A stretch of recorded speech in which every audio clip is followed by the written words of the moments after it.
في حد امبارح بعت لي بيقول لي معايا 2 مليون جنيه ومحتار مش عارف يعمل بيهم ايه. عايز يستثمرهم في حاجه تدخل له اقصى او اكتر عائد استثماري.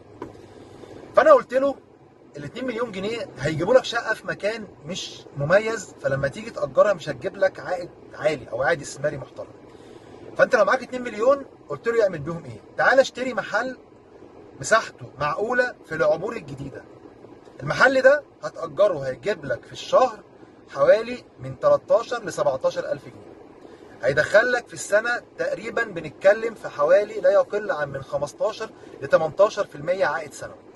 هو ده أفضل استثمار لو أنت معاك 2 مليون جنيه. أوعى تشتري شقة، اشتري محل. لو هتشتري شقة زي ما قلنا هتشتري شقة بقى يكون معاك بادجت كبير، تشتري شقة في مكان مميز على شارع رئيسي في منطقة مميزة زي مثلا التجمع، الشوارع الرئيسية اللي فيها. في الحالة دي بس هتدخل لك أعلى عائد استثماري.